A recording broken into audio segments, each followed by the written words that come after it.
복되기 성일 2025년 7월 둘째 주 성일을 맞이해서 이 시간 저희들에게 주신 말씀을 봉독해 드리겠습니다. 베드로전서 2장 13절에서 25절 말씀입니다.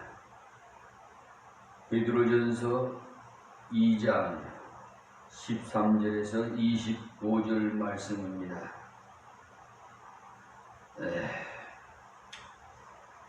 인간이 세운 모든 제도를 주를 위하여 순복하되 혹은 위에 있는 왕이나 혹은 악행하는 자를 징벌하고 선행하는 자를 포장하기 위하여 그의 보낸 방백에게 하라. 곧 선행으로 어리석은 사람들의 무식한 말을 막으시는 것이라. 자유하는 자나 그 자유로 악을 가리우는 데 쓰지 말고 오직 하나님의 종과 같이 하라. 뭇 사람을 공경하며 형제를 사랑하며 하나님을 두려워하며 왕을 공경하라. 사원들아 범사에 두려워함으로 주인들에게 순복하되 선하고 관용하는 자들에게만 아니라 또한 까다로운 자들에게도 그리하라. 애매히 고난을 받아도 하나님을 생각함으로 슬픔을 참으면 이는 아름다우나 죄가 있어 매를 맞고 참으면 무슨 칭찬이 있으리요. 오직 선을 행함으로 고난을 받고 참으면 이는 하나님 앞에 아름다우니라.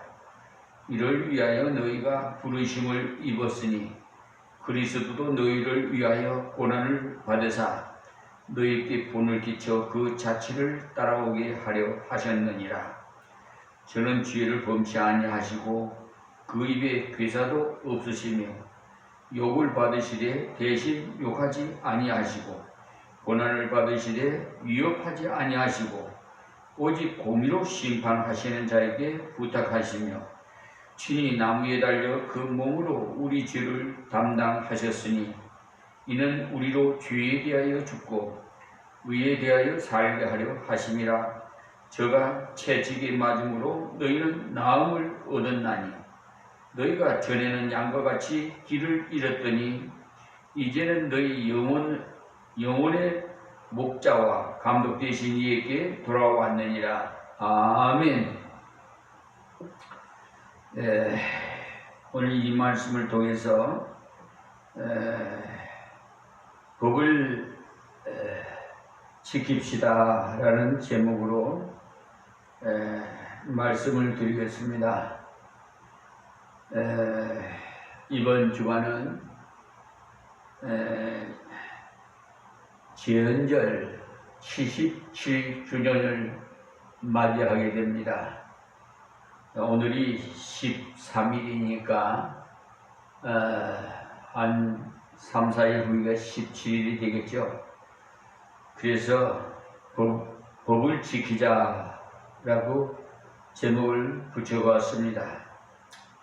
인간은 사회적으로 존재하고 있습니다. 그러므로 그들이 함께 삶을 영위하기 위해서는 일정한 법률을 제정하고 모두가 그 법을 준행하지 않으면 안 됩니다.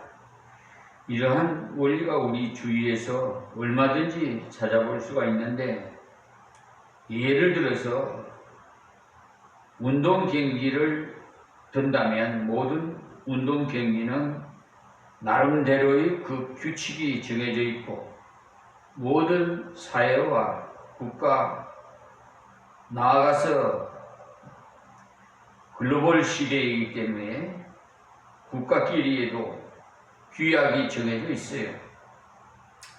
이처럼 만약에 공동체의 구성원들이 제정된 법률을 지키지 않고 서로가 좋은 대로 살아간다면 그 공동체의 기초부터 흔들리게 될 겁니다. 이것은 신앙생활의 면에서도 마찬가지입니다. 하나님께서는 국가와 사회에 관한 제도만 설정하신 것이 아니고 성도들의 그 올바른 삶을 위해서 여러 제도를 주셨어요. 그래서 이번 주 제헌절 주간이 끼어 있어서 대한민국 제헌절 77주년을 맞이해서 말씀을 드립니다.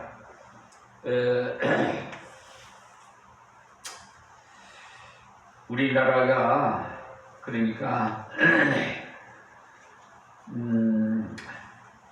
제헌절에 대해서 말씀을 잠깐 드리겠습니다. 요약해서 1948년 7월 17일 대한민국 헌법이 공포되고 정부는 헌법 정신을 해마다 되살리고 헌법이 공포된 날을 기리기 위해서 7월 17일을 국경일로 정하고 제헌절이라 이렇게 했습니다. 그래서 제헌절은 제정 이후에 공휴일에 포함되었으나 2003년부터 주일 5일제가 돼 40시간 근무제가 확대 시행되면서 휴일이 많아지자 기업의 그 생산성 저하를 방지하기 위해서 2008년부터 공휴일제에서 제어되었습니다. 우리나라는 1945년에 일본의 무조건 항복으로 8.15 해방을 맞았지만은 전승국, 그러니까 미국과 소련을 말합니다. 상호 간의 그 이해관계에 단독선거, 단독정부 반대라는 구호 밑에서 남북협상에 참가한 상해 임시정부의 그 민족 진영 일부 인사들의 반대와 공산당을 비롯한 자익계의 그 계열에 있는 방위공작 등으로 인해서 1948년 2월 26일 국제연합의 결의에 따라서 1948년 5월 10일 우선 선거가 가능한 38선 남쪽 지역에만 헌법 제정을 위한 국회의원 선거가 실시되었어요. 그래서 이 총선거에서 선출된 198명의 의원들은 전 국회가 구성되었는데 5월 10일 선거에 의해서 구성된 전 국회의 최대 임무는 대한민국의 법적 기초가 될 헌법의 제정이었습니다. 그래서 전 국회는 조직이 구성되자 바로 헌법 제정에 착수해서 소집 첫날에 헌법 기초의원 30명과 전문의원 10명을 선출할 것을 결의를 했어요. 그리고 1948년 5월 10일 총선거 투표 모습인데 우리가 이 총선으로 인해서 198명의 그 의원들로 구성된 제헌국회가 구성됩니다. 이렇게 구성된 헌법기초위원회에서 내각 책임제를 골격으로 하는 헌법안을 작성했습니다만 이승만 대통령께서 대통령제 주장과 대립께서 여러 차례 걸친 토론 끝에 대통령제와 단원제가 채택되고 의원 내각제 중에서 국무원제와 국무총리제가 타입안으로 채택되었습니다. 이와 같은 과정을 거쳐서 작성된 헌법안은 6월 23일 제16차 국회 본회의에 상정되었고 마침내 1948년 7월 12일 대한민국 헌법이 국회에서 완전히 통과되었어요.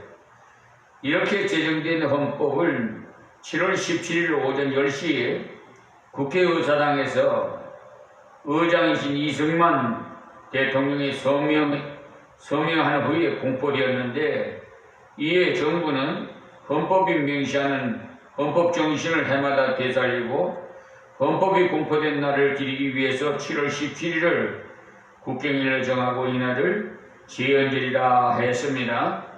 자, 그런데 이제 그 2005년도 6월에 관공서 후일에 관한 규정을 개정해가지고 2008년부터 공휴일에 제외돼가지고 지금 지나고 있습니다.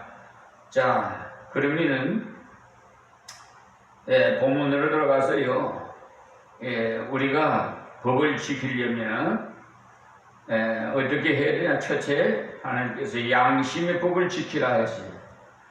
인간이 여러 가지 공동체에 이루면서 살아가는데, 작게는 가정으로부터 나아가서 교회, 사회, 국가의 그 공동체로서 지구촌의 한 구성원입니다. 그러므로 이러한 여러 공동체 제도에 순응하려면 각 제도의 법을 존중하고 준수해야 돼요. 그러나 인간은 이러한 법을 지키기에 앞서서 자신의 양심의 법을 지켜야 합니다. 로마서 2장 14절에서 15절에도 보시면 하나님께서 모든 인간에게 양심을 주셨어요. 그래서 우리나라 헌법 103조에 이렇게 되어 있는데요. 103조에 보면은 헌법과 법률에 의해서 그 양심에 따라 독립해서 판단한다. 이렇게 되어 있습니다.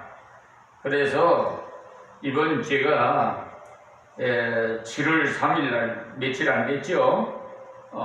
그래서 이 헌법 103조를 그러니까 이제 대한민국 헌법 개정 청원서를 올렸습니다. 이재명 대통령 앞으로, 그리고 참모로서 우성호 정무수석 앞으로 이렇게 보내는데요. 여기 또 그 헌법 제26조에 보면은 모든 국민은 법률이 정하는 바에 의하여 국가기관이 문서로 청원할 권리를 가진다라는 그 말씀이 있어요. 조항이요. 그래서 이 전문에 보면은 4.19 옆에 5.18 민주이념을 계승하고라고 이것을 첨부를 했어요. 그리고 이제 8월 15일 날 그러니까 전국 국민 투표를 해야 되겠죠. 국민 투표를 해서라든지 뭐 국회에서 또 뭐 투표를 하든지 어쨌든 헌법을 개정해서 이번에가 개정되면은 9차가 되겠습니다. 그래서 이왕이면 8월 15일 날 우리가 해방을 맞이했으니까 그날을 기해서 공부했으면 좋겠다라는 취지로 이렇게 제가 법률가이면서 목사로서 청원서를 이재명 대통령 앞으로 올렸어요. 그래서 헌법 개정 내용만 말씀드리겠습니다. 103조의 법관은 헌법과 법률에 의하여 그 진리에 따라 독립해서 심판한다. 정관예우 근절했고요. 이유는 인간의 양심은 조석으로 변한다.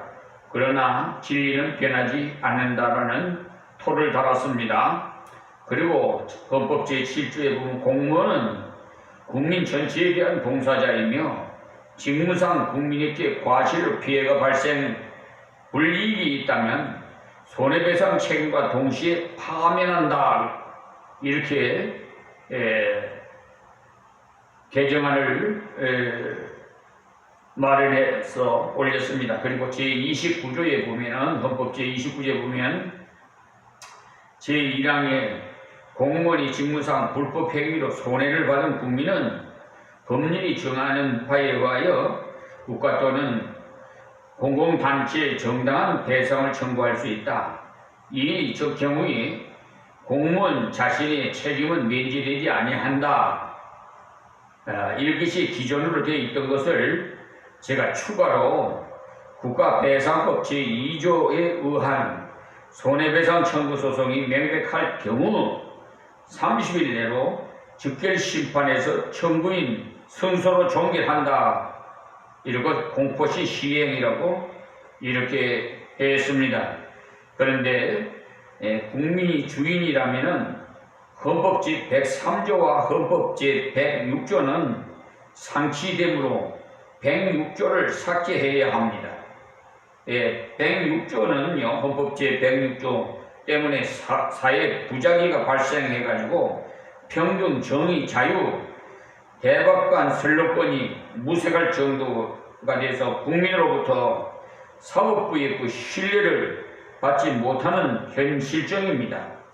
그리고 정가 내역으로 근절 방안을 마련해서 돈 없는 선량한 서민도 권력을 누릴 수 있도록 깊이 심의하여 서로 지방 감싸기식 돈벌이에 급급하지 못하도록 사기 재판이 관행이 되어가고 있는데, 그 말씀을 드리면서 불공평한 판결 처분으로 양심적인 법관과 선량한 국민이 제2차 상처와 피해를 당하고 70대 노인이 대부분 계단에서 목매달아 자살하는 사건, 대한민국을 상대로 손해배상 청구한 분입니다.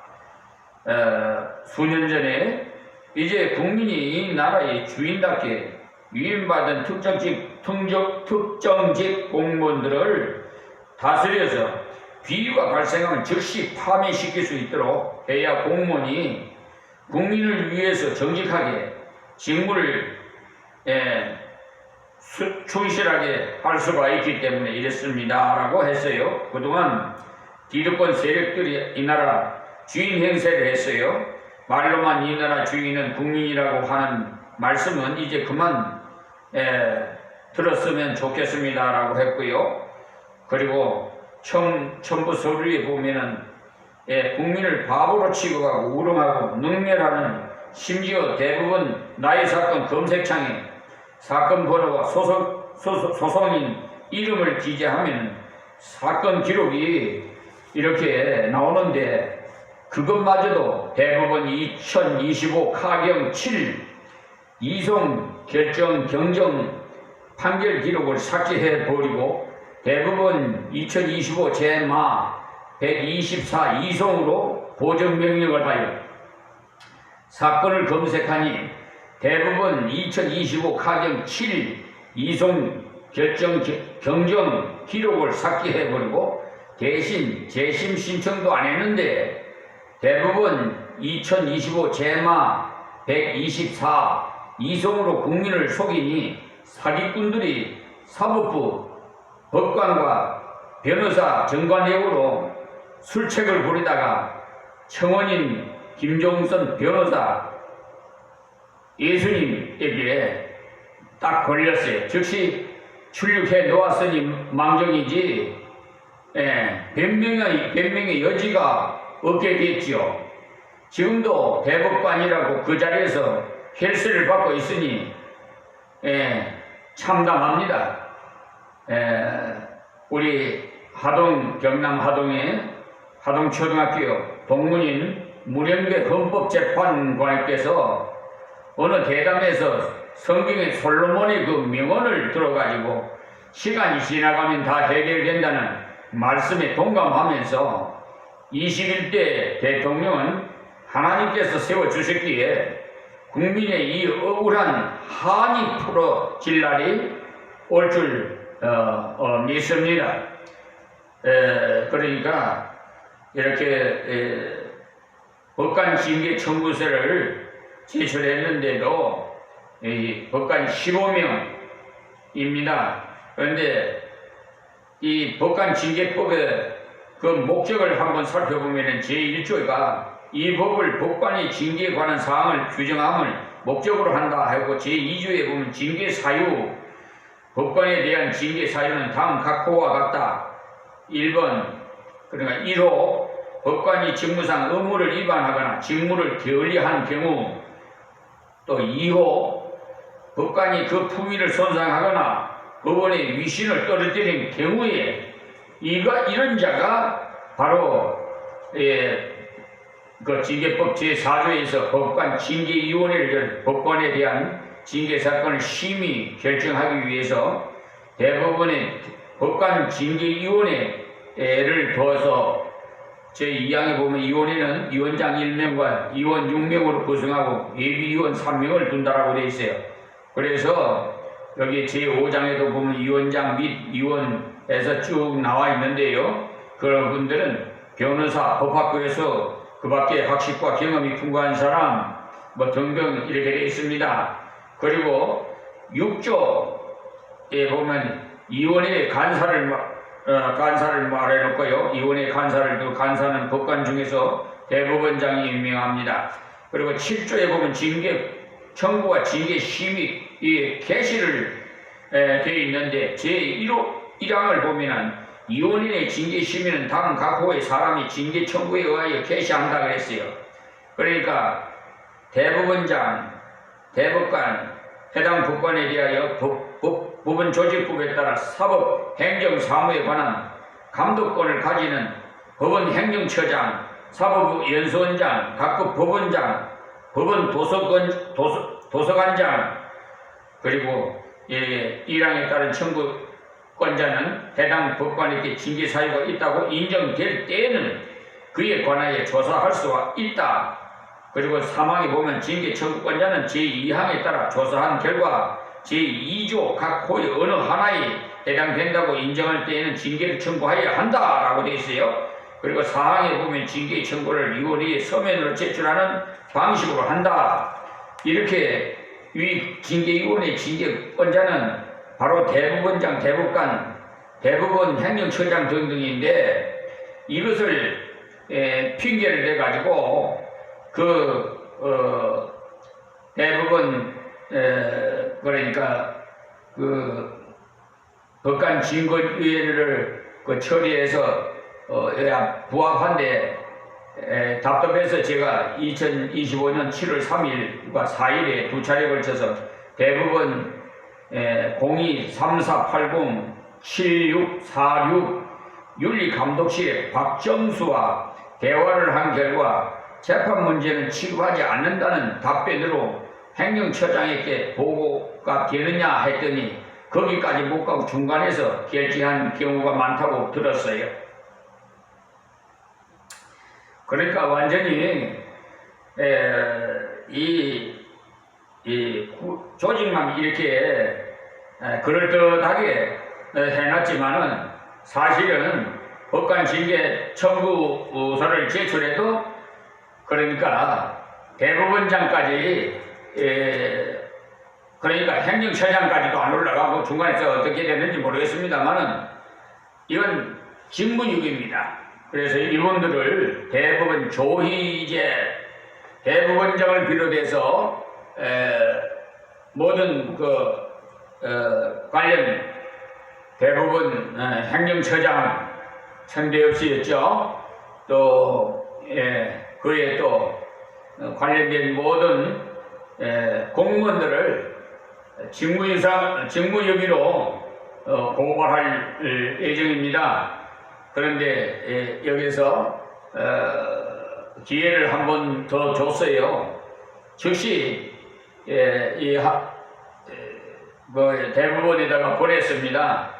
받는 즉시로 징계유익을 실천해라. 안 할 경우에는 이제 직무유기로 법적 대응을 하고 다 하겠다는 걸로 했습니다. 이런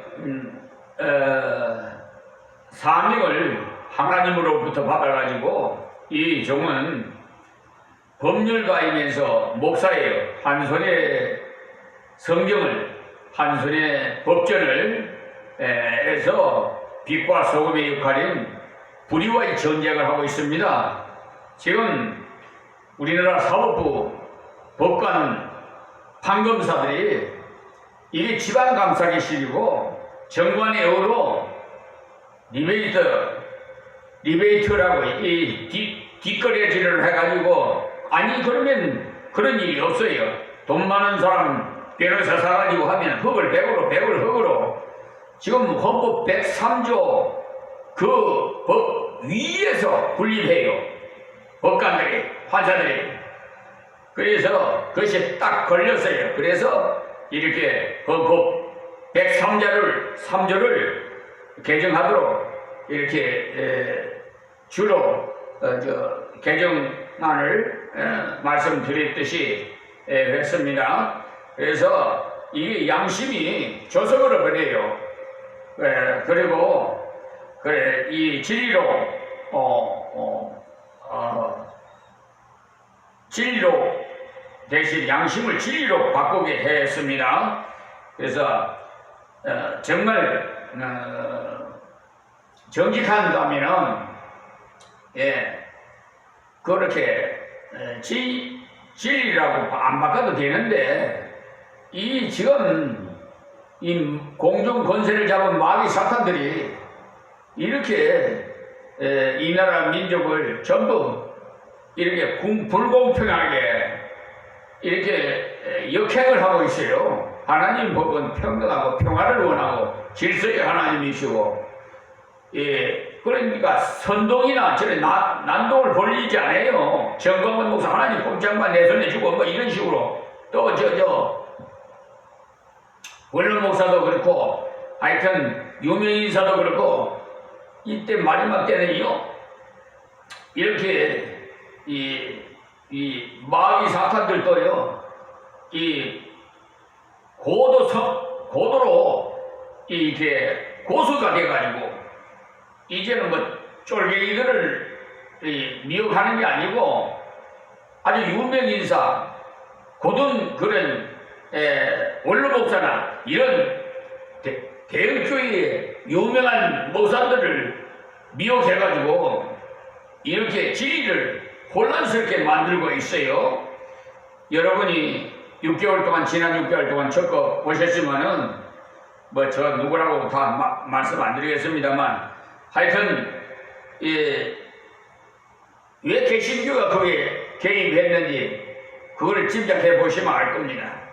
자, 그래서 이렇게 하나님께서 모든 인간에게 양심을 주셨는데 이게 양심이 부패해서 완전히 물질에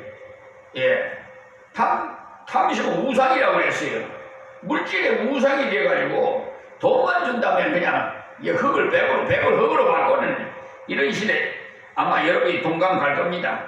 오늘날 세대를 가르쳐서 무슨 도덕이나 양심 이런 거요 찾아보기가 힘들어요. 내가 이게 초등학교 우리 길상 초등학교 앞이 있습니다. 우리 교회 앞에 학생들이 어떤 학생은 안녕하십니까 하고 인사하는 그런 학생이 있는가 하면 그냥 어른을 봐도 본체만 차고 지나가는 그런 학생도 있고 두 종류예요. 어쨌든 진실한 인성교육을 시키려면 하나님의 말씀으로 양육시키고 훈계시켜야 돼요. 저 세상적인 교육은요 알고 보면은 포장된 도덕이랄까요? 이걸 해가지고 어떻게 하면 돈벌이 하는데 유익하냐? 어떻게 하면은 출세하느냐? 어떻게 하면은 부자가 되느냐? 여기에 몰두를 해요. 그러다 보니까 사기를 치고 상대방을 죽이고 이런 악한 행위가 다 이루어져 가지고 가족에도 그러면 상속인가 뭐 물질 때문에 아버지를 죽이지를 않나 또 뭐 하여튼 연을 끊고 살고 여러분 부부간에도 형제간에도 이래 되겠습니까? 이게 공중권세를 잡은 마귀들의 소행인데 미혹당해서 그래. 근데 자기들은 몰라. 술 취한 사람 보고 당신 술 취해서 하면 나 술 안 취해서 그래요. 그와 마찬가지로 마귀에게 미혹당한 자는요 당신 마귀에게 미혹당했다면 화를 벌여낼 겁니다 아마. 그리고 당신 그저 이단에 휩쓸려서 하면 뭐야 우리가 이단이라고? 우리가 보수고 당신네들이 이단이야 이래요. 여호와 증인들도. 그리고 제가 그 수차례 말씀드렸습니다만 WCC 가입된 분들 목사, 교단 소속의 교회 여러분 성경적인 교회로 다니시라고 제가 뭔 말씀을 드렸는데도 오히려 안 좋아하는 분들이 있어요. 그걸 할 수 없어요. 저는 바르게 가르쳐 여러분에게 알려드리라고 그래서 하는 거니까 그거는 각자 알아서 하십시오. 그거는 선택이니까 어떻게 해야 그러면은 상실한 양심을 회복할 수가 있느냐? 그것은 이기주의를 버리고 이타주의로 돌아가야 돼요. 나만 잘 산다, 잘 살면 그만이지 하는 그 이기주의에서 벗어나서 이타주의로 변해야 됩니다. 그리고 두 번째로는 법을 지켜야 되는데 사회법을 또 따라서 지켜야 돼요. 로빈 크루소의 그 모험이라는 그 소설책이 있는데요. 여기 보면 그 어떤 사람이 바다에서 포로하다가 무인도에 도착해서 그곳에서 몇십 년간을 혼자 살아간다는 이야기인데 이 소설의 주인공에는요 그 어떤 법률이나 규범으로 인한 그 제약이 있을 수가 없어요. 제약. 그러니까 제약. 그것은 그 자신만으로는 사회를 이룰 수 없고 사회가 없이는 법률이 필요 없기 때문이에요.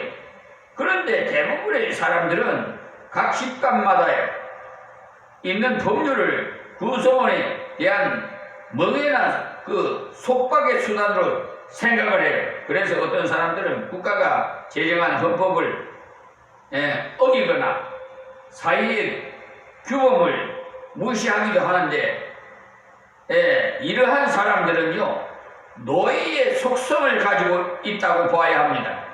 노예에게는요 책임이 없는 대신에 자유도 없어요.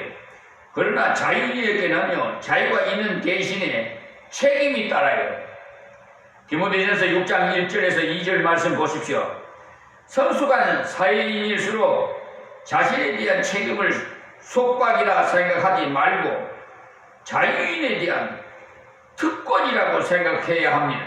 그리고 우리가 사회나 국가의 그 제도에 따라야 하는 이유는 모든 제도는 하나님께서 세상의 질서를 위해서 허락하셨기 때문에 디모데전서 2장 13절 본문에 있지요. 질서.